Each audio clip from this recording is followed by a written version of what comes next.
Hello বন্ধুরা, পরিণীতা সিরিয়ালের নতুন আপডেট নিয়ে আপনাদের সামনে হাজির হয়েছি। রায়ানের স্বীকারোক্তির পর দাদু যে সিদ্ধান্ত নিল সংযুক্তা ভাবতে পারেনি। আজকের পরিণীতা পর্বটা ছিল একদম টার্নিং পয়েন্ট, কারণ আজ শুধু একটা সত্য সামনে আসেনি, আজ বদলে গেছে ক্ষমতার ভারসাম্য। রায়ানের স্বীকারোক্তির পর সবাই ভাবছিল পারুল এবার শেষ, সংযুক্তা তো নিশ্চিত ছিল আজ সে জিতেই গেছে। কিন্তু এখানেই গল্প ঘুরে গেল।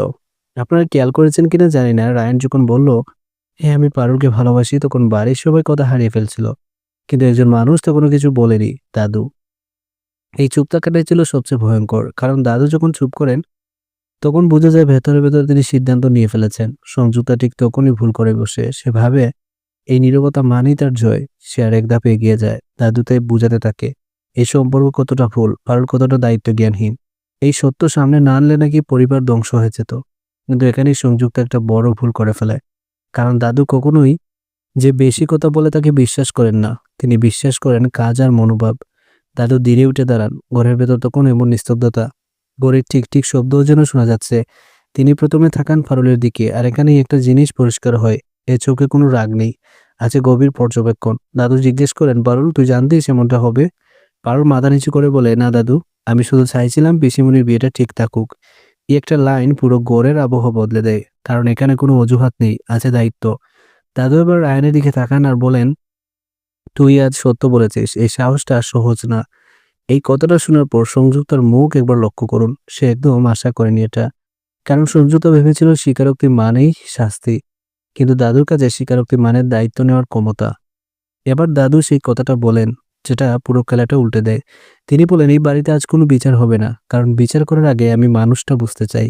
এখানে সংযুক্তা একদম থমকে যায়, কারণ সে তো চেয়েছিল আজই পারুলকে কোণঠাসা করা হোক। দাদু এবার পরিষ্কার করে বলেন, পিসিমণির বিয়ে থামবে না। এই কথাটা শুনে একদিকে পিসিমণির চোখে জল, অন্যদিকে পারুলের বুক থেকে যেন পাথর নেমে যায়।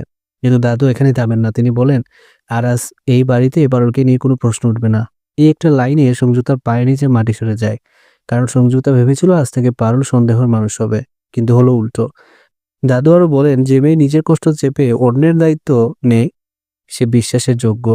এই জায়গায় রানীর চোখ ভিজে যায়, আর দর্শক হিসেবে এখানে বোঝা যায় আজ পারুল হেরেও জিতে গেল। সংযুক্তা তখনও হাল ছাড়ে না, সে বলে, কিন্তু প্রমাণ তো মিথ্যে নয়। দাদু একদম শান্ত গলায় বলেন, প্রমাণ সত্য দেখায় কিন্তু উদ্দেশ্য দেখায় না।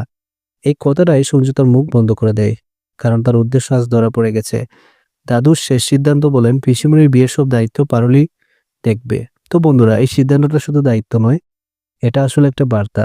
দাদু বলেন, এই বাড়িতে বিশ্বাস কার উপর আর কে খেলছে। সূর্যটা বাইরে থেকে চুপ, কিন্তু ভেতরে ভেতরে আগুন জ্বলছে। সে বুঝে গেছে আজ সে হেরেছে, কিন্তু সে এটাও জানে এই যুদ্ধ এখানেই শেষ নয়। আজ পারুল দায়িত্ব পেল, কাল সেই দায়িত্বকে এই সমঝোতা অস্ত্র বানাবে। আর রায়ান রায়ান আজ প্রথমবার বুঝে যায় স্বীকারোক্তি শুধু ভালোবাসা নয়, এই লড়াইয়ের শুরু। সবচেয়ে বড় প্রশ্ন এখন একটাই, এই দায়িত্বকে পারুলকে আরো শক্ত করবে, নাকি সমঝোতার পরে চাল এই বিশ্বাসটাই ভেঙে দিবে।